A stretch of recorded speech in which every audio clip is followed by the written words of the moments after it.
25 साल में से 15 साल बीजेपी और एनडीए इख्तिदार पर है और यही बुनियादी वजह है कि आज एक ग्रेजुएट बेरोजगार है, किसान खुदकुशी कर रहे हैं। चीन से बगैर इंपोर्ट करे हमारे देश का निजाम नहीं चल सकता। ये सब जिम्मेदारी इस हुकूमत पर आयद होती है। सर वजीर आजम कहते हैं कि मुल्क विकसित भारत की राह पे है। मैं कहना चाहता हूं कि ये उस वक्त तक मुमकिन नहीं है जब तक इस मुल्क की 80 करोड़ आवाम फ्री राशन के बगैर जिंदा नहीं रह सकती। विकसित भारत उस वक्त तक मुमकिन नहीं है जब हमारे मुल्क के बच्चों को जो पढ़ना नहीं आता, प्रॉपर सेंटेंस नहीं लिख सकते। विकसित भारत इस वक्त तक मुमकिन नहीं है सर जब देश के 15% मुसलमानों को तालीम से, रोजगार से, सियासत, इंतजामी और गवर्नेंस से मजहबी तासुब की बुनियाद पर खारिज कर दिया जाता है। सर मैं इस बजट की मुखालिफत में बोलने के लिए खड़ा हूं और इस बात को ज़हन नशीन करनी चाहिए कि सर के पिछले 25 साल में से 15 साल बीजेपी और एनडीए इख्तिदार पर है और यही बुनियादी वजह है कि आज एक ग्रेजुएट बेरोजगार है, किसान खुदकुशी कर रहे हैं, एमएसएमई बंद हो रहे हैं और चीन से बगैर इंपोर्ट करे हमारे देश का निजाम नहीं चल सकता। ये सब जिम्मेदारी इस हुकूमत पर आयद होती है।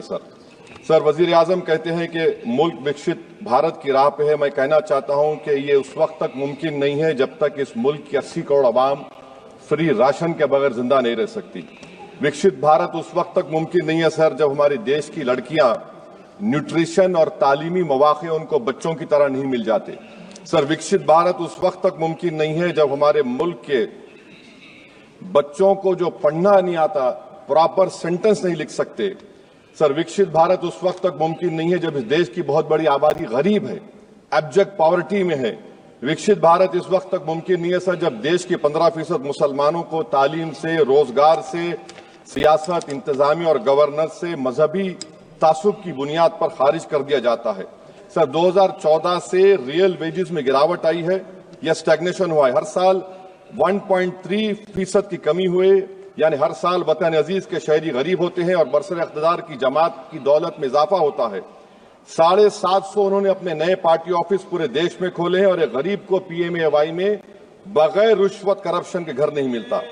सर तनख्वाहों में कमी, गिरावट से सबसे ज्यादा नुकसान मुसलमान, दलित और आदिवासी को है क्योंकि इनमें सबसे ज्यादा गरीब हैं।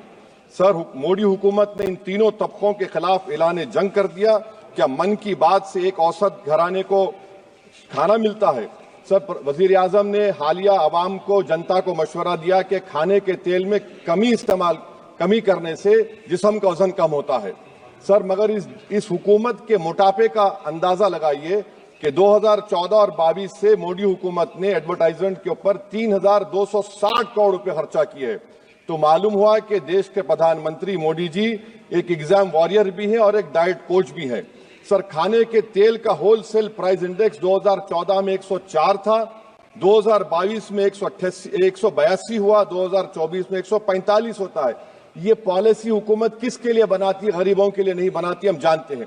सर 80% भारत की आबादी माइक्रो न्यूट्रिएंट डिफिशियंसी है, सफर करती है। हेल्थ के बजट को हम देखें sir, as a percentage of total budget spend and share of GDP, इसमें कोई इजाफा नहीं हुआ है सर, बल्कि इसका शेयर 2018-19 से कम है। जब हेल्थ सेस लागू किया गया था, हजारों करोड़ हेल्थ सेस कॉर्पोरेट्स और इनकम टैक्स लोगों ने दिया, हमारे हेल्थ सेक्टर में कोई काम नहीं हो रहा है।